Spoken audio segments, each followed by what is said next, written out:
Hey there, listeners. Welcome back to E-Train Talks, the podcast where books come to life straight from the minds that imagine them.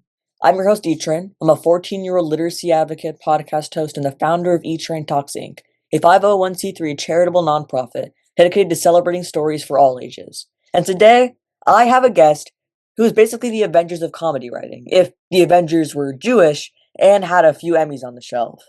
He is an award-winning author, and when I say award-winning, I'm talking about 5 Emmys, a Peabody, a TCA, and a Grammy, to name a few. Not too shabby. He is a former writer for The Daily Show and Conan, and the brilliant mind behind books like Apocalypse How and The Future According to Me. He is the kind of guy who can make the end of the world sound hilarious. And, in the world we live in right now, we kind of need that. So, please, welcome to the show, the one and only Rob Kutner. Thank you so much for joining me today, Rob. It is a true honor. So it's so great to be here. I'm so psyched about what you do, and it's really great to talk to you.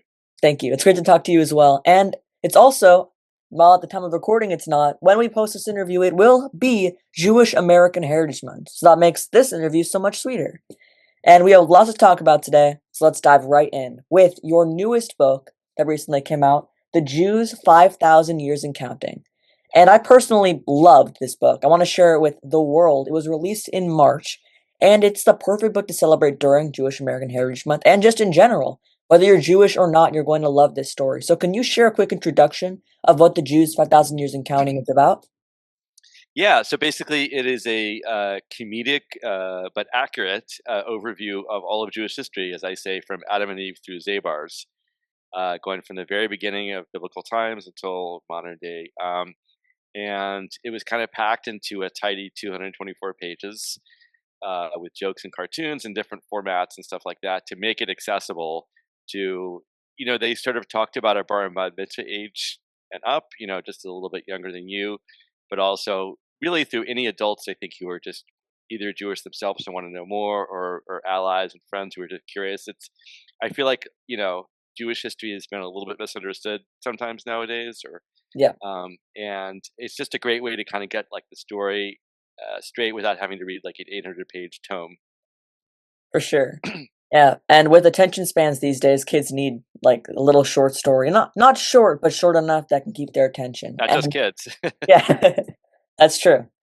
So, what sets the Jews 5,000 years and counting apart from other nonfiction historical reads is just how effectively you tackle the seriousness of the Jewish experience, given events like the Holocaust or the Spanish Inquisition, but you also balance humor with seriousness. And you aren't afraid to play off stereotypes in a joking yet friendly manner, and I really respect that.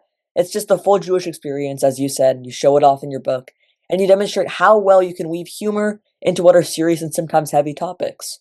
And I'm just curious to know, as you are also a writer for some of the best comedy shows out there, how have you worked to hone your skills and master the art of comedic timing and knowing where and when to draw the line with jokes? Oh, that's such a good question. One of the frustrating things is sometimes it's hard to know how to explain how I know things. It's like anytime you do something and you start with a base of very minimal but raw talent and you just work it, like a musician or an athlete Right. or you're a surgeon. Sometimes it's just like the experience becomes like, for lack of, I would say muscle memory, except that comedy writers usually don't have any muscles, so lack of muscle memory.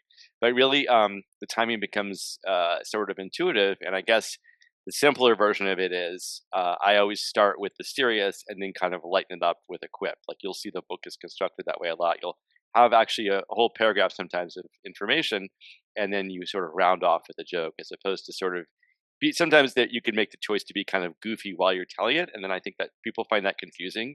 Right.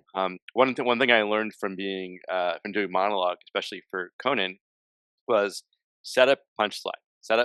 The setup is like a real news story, which is accurate, and the punchline is the joke. So people know when you're being serious and when you're joke. So I think signaling the audience exactly when you're doing that, I think makes it a good experience for everybody. For sure. That's a super important factor when it comes to comedy writing, as the comedy writing genius that I am. So, The Jews 5,000 Years and Counting includes unique illustrations sprinkled in throughout the story, for instance, in your Rabbi action cards, which is sort of like a play on Pokemon that you included. And you give credit to the contributing illustrators at the beginning of your book. So, was the art created specifically for your story, or did you have to kind of just let the illustrators do all the work and they kind of sent back the illustrations to you? How'd that process go? Well, it was somewhere in between. Basically, like I conceived of all the ideas for where I thought an illustrator would be good. I didn't have the illustration budget that I would have liked, I think, for a very visual age, but I did the best I could, reaching out to various different people that I've worked with or who know their work. And, I usually had a very highly specific idea in mind. And I guess the kind of people that I collaborate with are usually people who are sort of simpatico with me. And so I would say there wasn't a lot of work getting them to where I wanted to go. It was like I sort of laid the marching orders out. They sent something back, and usually it's pretty close, and that speaks to their either to their skills or to our mind meld. Right. Yeah. So while you may not have superpowers like shape shifting or flying, and I mean the muscles that you have, they're on your fingers and type in all the comedy that you type out for I'm show. so ripped. I'm so ripped, bro. And your fingers have muscles, and those muscles have muscles. Yes, yes. My fingers had to be tested for doping. All right, you have been called a super Jew by Time Out New York. So why do you find it so important to shine a light on Jewish history and our culture? Um, to quote our great sage Hillel, "If not me, who?" Or to paraphrase him, Right. it's not like I would say it was not exactly a choice, which is ironic for one of the chosen people. But it's just been like the path of my life. I've just one of the ironies actually when you were saying Avengers, I was trying to think which one, and I landed on Irony Man. One of the ironies of my life is that actually I went to a Christian school from kindergarten through 12th grade. Mm, In some ways, that sort of caused me to kind of rebel or rebound in a certain way and seek out my Jewish identity. Um, and that led to a very vigorous journey, I think, for me. And then I continue on nowadays, and I'm very proud of it. And as I was saying in recent times, it's been a bit more contested, being Jewish and being proud about it and being out right. about it. And so, when the publisher came to me with this idea to do this book, I just lit into it right away because I was like, I also wanted to have young people and people of all ages to have access to it in a way that I think sometimes people feel intimidated about. Right. Either you're inside the tribe or you're someone on the outside looking in, or you're sort of didn't get a good education or a bad one. A lot of kids have a bad experience with Hebrew school, myself Mhm. included, if I'm being honest. And it's a turnoff. And so I wanted people to have like kind of a path back into it to enjoy it the way that I enjoy it.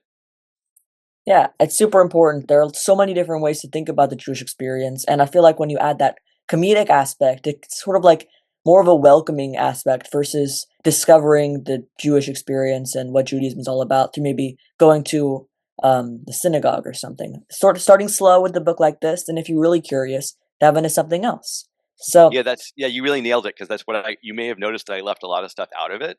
right, There's just tons of stuff that's not even in there at all. Like really, not very much about the religion or the rabbis or the incredibly important texts, all that stuff. Um, I did it as sort of a tasting platter, I think, hmm as you were saying, so that if someone's curious, they'll read more about it on their own. But it'll get them engaged enough to want to do that. definitely. And as it is now May, and we are celebrating American Jewish Heritage Month or Jewish American Heritage Month. I'm really curious to know if there are any Jewish authors or books or people that have influenced your writing or made an impact on your life personally. Oh, that's good. Well, I mean, first of all, he's not technically. I guess he is an author, but Mel Brooks, of Yeah, course. I think his irreverent approach to history as well was, in his History of the World movies and his other movies as well. To Be or Not to Be is one of my favorites. Actually, his remake of that movie. His approach to all these dark chapters and the irreverence and the almost the silliness, but with a kind of brainy subtext to it, has been a real guiding light for me.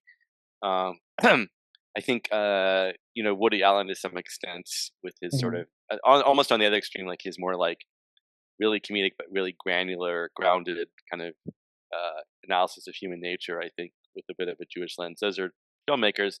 Um, there's some less funny Jewish books that I grew up with, but one of them was the Big Book of Jewish Humor, which you may be familiar with, mhm, which is just a collection of all kinds of comedy by Jews throughout many decades and even centuries, covering every topic you can imagine. And I got that book as a kid, and I think it really it opened up for me a world that like Jews went through the world by being funny, or at least right, dealt with what the world threw at them by being funny. And that was like something that I hadn't connected the dots because I was a guy who liked to make my friends laugh, and as probably being Jewish, but I never thought about those two things being united. And so that book was kind of influential for me.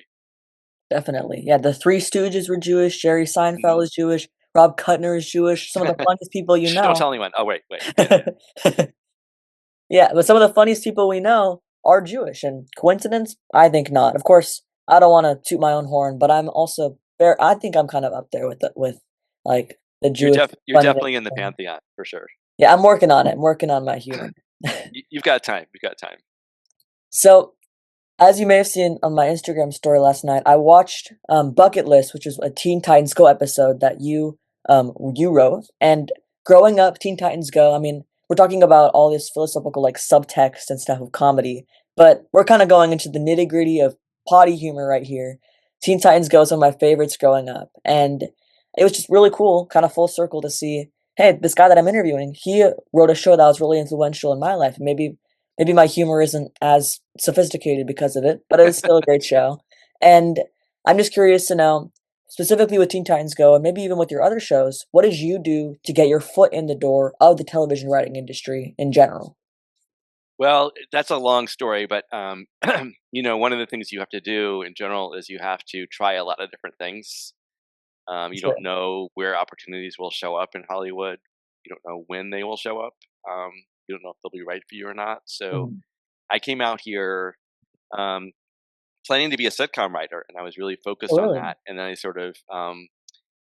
I sort of opened up my experiences to trying to write movies, and then into sort of a friend was working at a late night show, and I wasn't really interested in that, but he said like. We let freelancers submit jokes sometimes, and if we like one, we'll buy it. And I started trying that, and it was really hard for me. Mhm. I was really terrible at it, and but I kept at it, and because I thought at least that's some kind of path into making people laugh.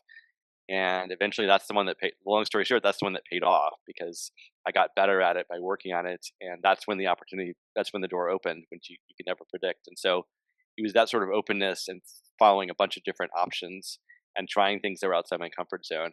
For Teen Titans specifically, it was a bit more of a connection, but it was kind of funny. It's because my daughter was really into it. Oh. My daughter was a super fan of it, and when I worked at Conan, we were at the Warner Brothers lot, and we had Mm. a little bit of interaction with Warner Brothers Animation, and uh, I asked if there was some way. I asked her, and I said, "Is there some way that I could get my daughter into to see where they make this show?"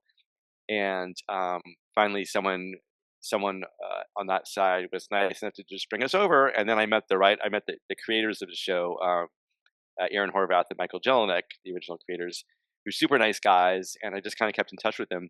And then a few years later, I'd been moving into animation from late night, is the big picture here. Mhm. And a few years later, when I was making that move, I just reached out to them and I said, "Hey guys, do you do freelance scripts?" And they said, "Actually, we do most of those. So pitch us some ideas. I want to talk about it." So I pitched them like, they're very picky. Like that show seems very kind of goofy and off the cuff, but it's actually very specific how they do it. As you might have Mm. like, maybe you weren't aware of it when you were a kid, but there's a lot of ideas that really wouldn't work for that show that would work for other kinds of shows because it's Right. right there.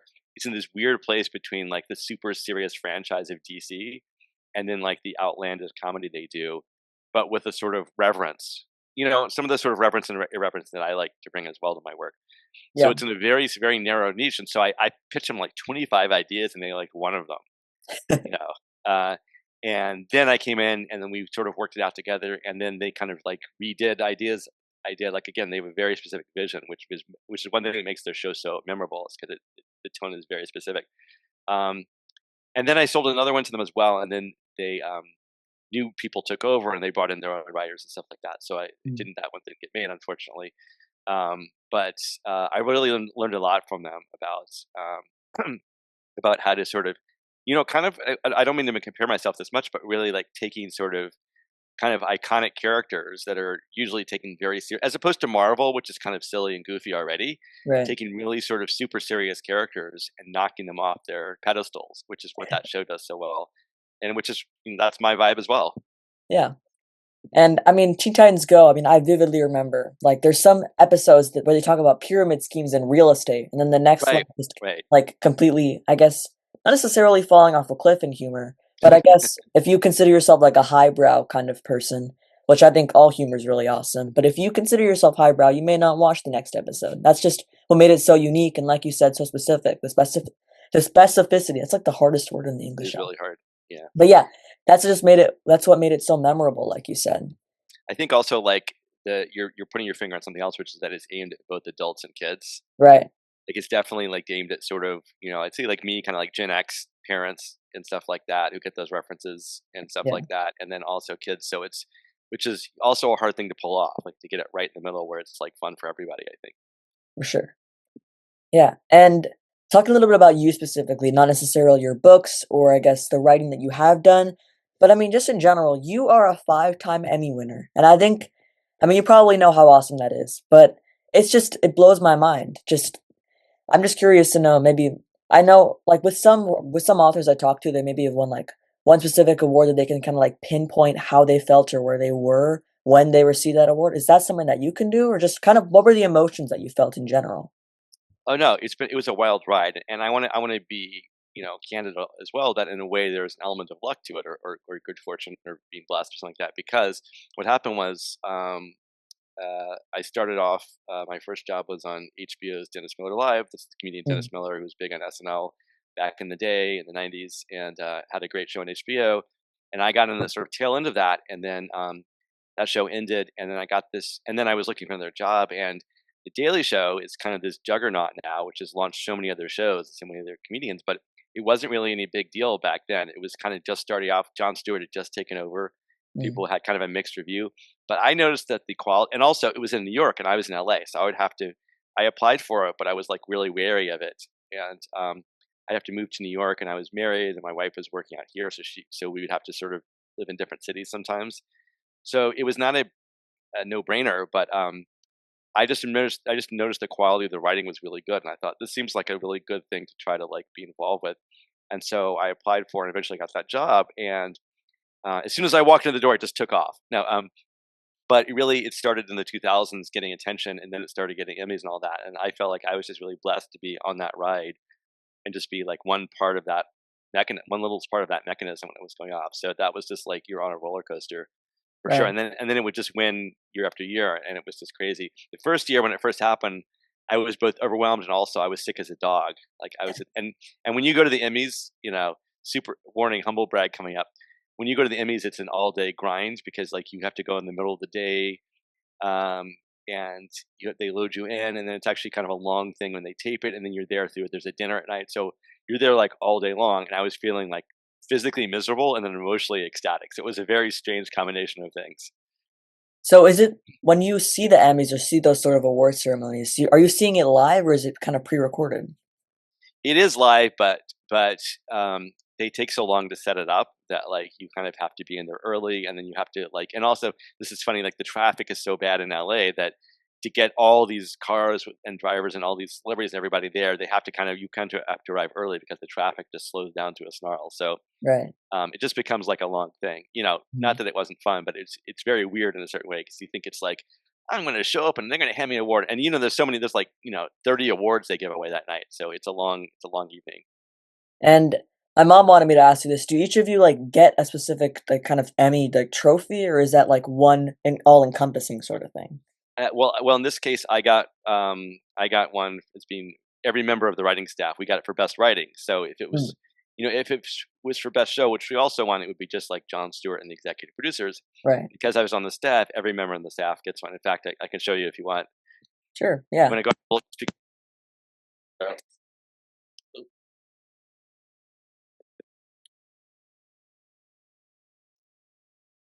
sorry about that. No worries.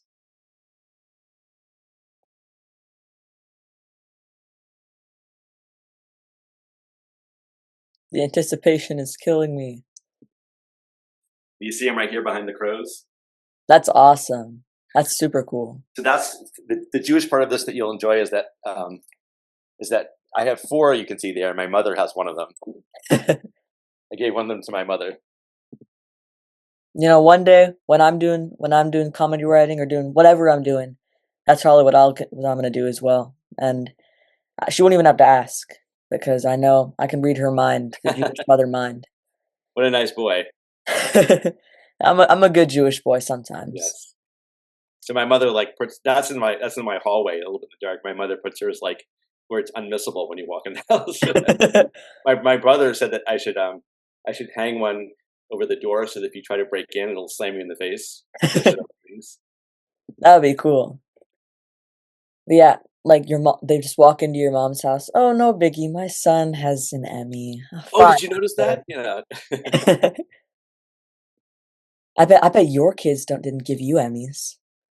Yeah, exactly, exactly. Little mom flexing, they call But yeah, turning the page to a different topic. In doing research for our talk, I did a search to see if there was anything written about your bar mitzvah, and I actually discovered that you wrote an article about your daughter's bat mitzvah, titled "Our Pandemic Bat Mitzvah Was Actually Better Than What We Had Planned."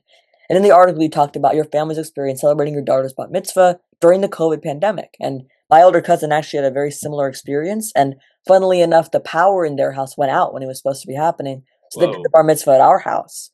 So we got that full experience before even my bar mitzvah. So I kind of knew a little bit what's going on. But anyway, to get to the question, my question for you is from a spiritual, from an emotional standpoint, what made the at-home bat mitzvah so special for you? It was a bunch of things. One of them was like, I mean, just when you say it right there at home, you can imagine that's already more intimate than like the usual experiences. You go to the synagogue, maybe you rehearse it once or twice. You're on this big, the big stage they call the bima. It's a bunch of people, some of which you know, some of you don't. It's a bit performative, and when you do it in your home, it's like it has a whole different vibe to it because, like, for one thing, is like we had a Torah in our house for a week because we borrowed one. Mm, So it's kind of wild. You have this Torah sitting out on the table, like in the middle of your house, which is kind of like puts everything in perspective. And also, like, it was kind of cool because we could just get on it and practice when we felt like we can get up and practice, as opposed to again like the sort of more choreographed stage thing that you do in synagogue. Like you get nervous about getting it right and doing it. You get basically maybe one practice, I think, and then you go off and do the real show. So we could just sort of practice stuff. Um, it was also something special about. I think that the Zoom trend that came out of pandemic bat mitzvahs was that we could include a lot of relatives and friends from across the country. I mean, we're from back east, so there's a lot of people who couldn't make the trek out to California. So we really had like included people. One of the little things about that was because it was on Zoom, they kept a chat log. So Jews like to talk about whatever is happening, commentary like from the Talmud on. Everybody likes to comment. So we had a comment section. We still have that as a document. So you can we went back and read it earlier. You can track like people like oohing, eyeing, and saying sweet things during the thing, and that's very special too. Um, so all those things were really cool, and also like my daughter's not like super confident about like performing in front of a bunch of people. As many people are afraid of doing that. I was like that at mine too. I imagine you were probably pretty comfortable with it because you seemed pretty comfortable with performance. But if you're not, it can be pretty daunting. So that element was gone when it was in our home. We sort of felt like we had it all, in our family's arms, as it were. yeah. And I mean, there aren't really many good things that came out of COVID, but if you were to pinpoint one, this interview may not be happening without it because I mean, I don't think I'd really have thought of a Skype interview. Skype doesn't exist anymore as well, which is Right. pretty wild as well. But yeah, and I think, I mean, while I do these interviews, it can still be pretty nerve-wracking, especially with the bar mitzvah going up on stage. So I think if you experience that sort of stage fright, then a Zoom bat mitzvah, or Zoom bar mitzvah, that can be, it can be sort of like makes you feel at ease, which I think Yes. is kind of Yes. important. And while we're out of COVID and that doesn't happen as much anymore, must have been a pretty great experience for your daughter. Yeah, I think it was. I think it was. I mean, I think what she missed out on was the party aspect. True. On the other hand, like that can be kind of a trap because there's so much competition now, and unfortunately, a lot of like Jewish families try to outdo each other in terms of how extravagant they get. I feel like it gets away from them. I remember my dad, blessed memory, he talked about his bar mitzvah, and he's born in the 30s, like early 30s, like 1930s, and Mm. so back then, which is more typical, it's like he wasn't really that family not that religious. He went to synagogue. He read from the Torah a little bit, and then they went home and like everybody gave a l'chaim and toast, and they had a little bit of smoked fish, and that was it. And it's this very like kind of small, intimate family thing, and I think we've gotten away from that. The bar mitzvahs are such like grandly staged productions at this point. Where you invite Jay-Z to the party, and there's a hula hoop contest and all that stuff. And while all that's fun, it's gotten so big and loud that like it's gotten away from like the small family celebration that I think it used to be. Right. And when it gets so out of hand, it doesn't really feel like a bar or bat mitzvah. I guess it's more emphasis on the party versus the actual like meaning of a b'nai mitzvah. Yeah, exactly. That's all you're thinking about. So when you're not thinking about that, it forces you to think about the significance a little bit more. Although it can be a nice escape after like the months of work that you had to do. But Yeah, for sure. For sure. You've earned it for sure. yeah. So when hearing you were going to be a guest on my show, my mom ordered me a copy of Apocalypse How, which I have right here. And it's one of your earliest books published, and it's blurred by some of It's the my best. first. Oh, the very first. Wow. Yes. You were funny from the beginning. It was while I was at the Daily Show, but Mm. it was the first time I tried to do something that was just all mine, because when you work for those shows, you're writing for someone else's voice and their choices and their sensibilities. So it was my first outing with like just putting my own humor on the page. Wow. Yeah, Apocalypse How basically details everything teens, adults, anybody, whether you're 0 to 100, and maybe if you're older as well. We don't want to leave the 101-year-olds behind. But it just details everything you should do in case an apocalyptic event were to occur. So what to eat, what to expect, and I mean, almost all the jokes land. And I'm curious to know what prompted you to write this Apocalypse How, this story in general. I know you wanted to have your own personal kind of book that this is mine, but I guess the apocalypse idea specifically. And also, as a follow-up after you answer the first one, what apocalypse starting event, whether it be like a zombie outbreak, a nuclear explosion, not that we want that to happen, but what would you be the most likely to survive? Wow, that's a tough one. Well, okay. So first of all, as the neurotic writer in me is like, what do you mean almost all the jokes land? No, but no. So I think what that was for me I have was to keep you humble. yeah. This is a very generational thing, but as I mentioned, being Gen X, so we grew up under the idea that like there could be a nuclear war at any moment because the Cold War was still going on, and there was this idea that the U.S. and the Soviets had their fingers on the trigger, and it could just happen. And there was a bunch of like movies and miniseries that came out that kind of like played on that horror. So it was just a weird thing we had creeping in our brains all the time. I mean, nowadays we just sort of assume that like the world is gonna collapse at any moment. But we had this idea that it could just happen, or that we're heading that way. But it could sort of happen unexpectedly in the moment, which is kind of a slightly different energy. It would just because it would just happen so quickly, right? Like it would just happen. We wouldn't know why, but then there would be bombs and there'd be shelters, and it would just be all over. So that was a weird thing. And as I said, I was at the Daily Show that time, and the Daily Show's main kind of comedic move is to sort of take something really negative and dark and just turn it on its head and pretend it like it's a positive, but with sort of a sarcastic, fake grin on your face. And that's really the tone of the book. If you notice, it's a I call it the only feel good guide to the apocalypse. So it has this very like bright, kind of like these if you know the Fallout franchise, the show or the movie, the video game, they have this kind of like everything's gonna be okay, that kind of sarcastic comedy as an approach to something dark and disturbing, and that's the whole tone of the book. And so I think came out of my Daily Show background at the time, and the apocalypse being a response to my own kind of generational fears. As for what I'd survive, I'd say pretty much none of them, because I don't I don't know if I have any skills that like don't live on a laptop, and if we don't have electricity, then I'm probably out of luck. That's fair. But I mean, if you had to choose one, like, what do you think you would be able to survive? I mean, like, I'd not like to. I necessarily guess the survive. sci-fi nerd in me would like to think that if it were like an AI apocalypse, which is very possible for robots, that if you ever watch the original Star Trek or any of the Star Trek series, there's always like an episode where like the cerebral captain kind of outwits a machine intelligence of some sort, and I would like to think that at least I would have the wits to like at least cause a robot to self implode with self doubt and loathing, if nothing else. Yep, I think that's a perfect answer. And me personally, I would go with the nuclear explosion. But like, if we went back to the Cold War time and we all had bunkers, although I was not alive during then, and I don't even know if you were. But I think we could potentially survive that. And I mean, there's some lingering effects, but I think in general, with the nuclear explosion, it's kind of the explosion, then you can kind of like get out of there afterwards. Yeah, so for you, that would be because you would be kind of trapped in a bunker with a bunch of people, and you're very, very charming and fun to be with, and so they wouldn't kill you and eat you first. Yeah, they would like give me their supplies. They'd be like, "Oh, E-Train, here you go. You're so Right. cool and You got stuff." to keep like the books tradition going. We need you. Yeah, like I give everybody a book, and then they're like, "Okay, we'll keep you around for now. You're keeping us entertained." Yeah, exactly.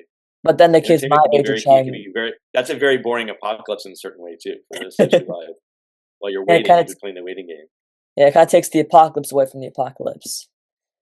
And, I cannot let you go without asking about your current project, God's Game, which I found on YouTube, and it has 1.6 million subscribers. But what I think is just so special about it is the fact that you kind of brought so many interesting cultures and religions together in a time when we're so divided. So, what's your role specifically in God's Game, and how did the project come to be? Yeah. So first of all, I can't take credit for it. It was something that I was brought in to work on. But again, like when I saw it, I just knew it was like the right thing for me. So the short version is there's this Israeli entrepreneur named Nimrod May who used to be in marketing for Disney, and he had sort of, and then he's made some money since then in tech and in business and all that. He's very entrepreneurial. He had a spiritual kind of awakening in his adult life, and he had this vision for what the show is, which is like an action comedy. He calls it like interfaith Power Rangers, basically, or maybe you'd say higher Power Rangers might be the way to, where it's basically all four of them are action comedy like heroes who are from the four of the world's major faith tradition: Hindu, Muslim, Christian, and Jewish, and their powers kind of derive from that. And but really, it's the opposite of any of those shows that try to preach a religion to you or to be religious. It's really just a different flavor of coming together across differences and working together against common threats to humanity. So uh, at the same time, when I was looking to move into animation, a mutual friend of mine with Nimrod said, "I know my my friend Nimrod's doing this thing, but I got to warn you, it's a little bit crazy." And so I looked at it, this thing, God's Gang, and I saw what it was, and I thought, this is crazy in the best possible way because this is so, like you said, it's against what the current grain is, like division, polarization, bubbles. This is going against that, and also it's kind of really weirdly sincere in a way that you'll appreciate this as an online personality. The internet doesn't have a lot of tolerance for sincerity. Like everyone is just in snark mode, and and in fact, some of the first comments we got were like, "Yikes! Just yikes!" Because it's like it's so like in your face, like honest, and also a little. It's a little corny. It's a little throwback, and people have accused it of having some stereotypes, which I think is fair, but they're not harmful stereotypes. They're just Right. old kinds of representation. And everyone's like, "Oh, you can't do that. Can't show a black guy with an afro." I'm like, well, I mean, maybe you can if you're not being mean about it. And he's a cool guy. And in fact, we get a ton of we get tons of comments from African Americans who are like, "Oh, this is so cool. I love this guy." He's like an old school thing that I like. So anyway, so I was brought in. They developed this idea and the characters and the art. They didn't have a writer. They didn't have like a creative force behind it and how to tell stories with it. So I came on board. Really, it's about almost 5 years ago now, and helped flesh out the characters with their superpowers. Like I gave the Jewish guy, he has what's called the analyzer, which is that he can sort of like the Terminator or the Matrix. He can like analyze the situation with like grids and lasers, and in the way that a Talmudic rabbi would piece together a situation and like look at all the details of it. He can analyze like what's the best way to attack, what's the way out of this trap, that sort of thing. Um, and it's really funny because some people who didn't know that we were Jewish behind this said, "Oh, stereotypes. You're saying Jews have space lasers, these are space lasers." And we're like, "No, no, we came up with that before that woman said that." But so I came up with those ideas, and some of that came out of going to the Christian school and sort of being raised in an interfaith way. I had that awareness across religions, and then I helped develop the stories, and have been writing the scripts ever since. And so we're putting it online in the hopes that like it gets a big audience, like it is getting, and someone will sort of pick it up and make it a show, like the Amazing Digital Circus or Has Been a Hotel, or one of those ones that sort of started out online, because it's a little controversial to try to sell it to a studio like Disney or Netflix is not going to necessarily do a religious show because it's very like it can be sensitive and dangerous. But if we show that the audience has love for it, then we're hoping that someone will sort of see the potential. So So we've been kind of going on our own pace when we get funding of making new episodes and bringing more of it into the world and just getting more and more people to subscribe and like. And it's been doing really well. People have just been saying amazing things online, which is not what it started out with at all.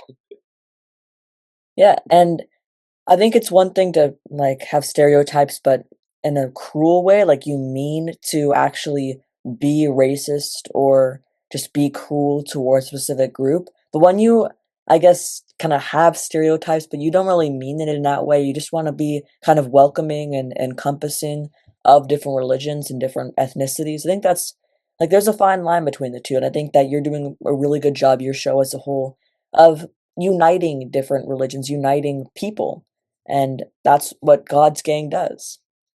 Yeah, thank you for saying that because one thing is like let's say that we showed four people from those religions who are all very westernized and wore just like kind of the same Western clothes, that Mhm. sort of thing. Like it wouldn't kind of hit visually in the same way. It'd be like, okay, I can see where they get along. Like maybe they all just like go to the same like tennis club or something like that, or maybe they're all in a band. Like it wouldn't really. And I think in a way we kind of lead into a slightly stereotypical view of them, so you see how different they are. Like you see that they're so different and yet they work together so well. Like I think it makes the statement more by going a little bit backwards in terms of like not backwards but going more traditional, I'll say, for each of them in terms of like they all wear like traditional garb with their people even though they're all like pretty modern or westernized or whatever you want to call it. Like For you sure. sort of need to have both of that, I think, for the formula to work. Absolutely. I definitely agree. And now it's time for a modified version of my last question, a question that I ask everybody that I interview. And it's sort of modified as it is Jewish American Heritage Month, as it is, you are the author of The Jews 5,000 Years and Counting. If you could be or meet any Jewish literary character, that could be your favorite Jewish author, your favorite Jewish character in a book, who would it be and why? Oh my gosh, that's such a good question and you prepared me for it and I still struggle with it a little bit because we have so many different kinds of characters. If I meet and hang out with, like discuss that sort of thing. You could Um, like be in their shoes or you could meet them, whatever one you prefer. um, let's see. Well, I've always been kind of intrigued by Tevye from Fiddler on the Roof because Mhm. I felt like he had this very interesting relationship with like God and tradition and all this stuff. Where on the one hand, it was just so oppressive, the way they had to live and all that, and yet there was this genuine love, and then also this sort of levity, like this sense of humor and this lightness, even in the midst of all the tragedy. And that's obviously something a balance, like you said at the top of this show, that I was trying to go for as well. So I find, like, especially when he says, like, on the one hand, on the other hand, on the other hand, on the other hand, like, how many hands do you have? But that's what life is like. It's so complex. So I kind of like his like very grounded, but also a very complex view of life.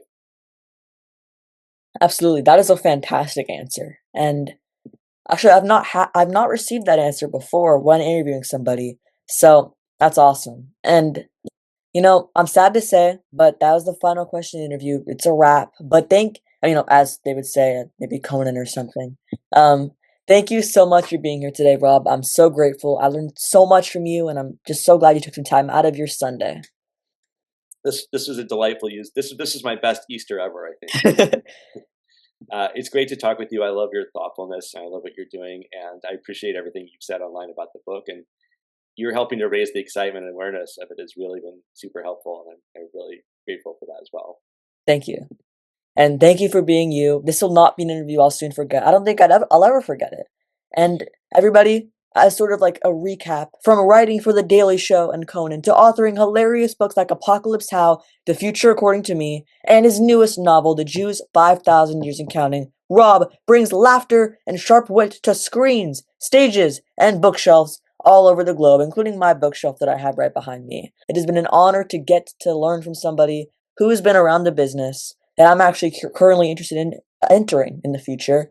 But just thank you so much. You still took time out of your busy schedule to meet with me and to share your thoughts. So, everybody, if you've enjoyed this conversation, don't forget to like, follow, do all that sort of stuff, as any social media person would say. And check out Rob Kutner's journey. Read his books, they are fantastic. You're going to love them.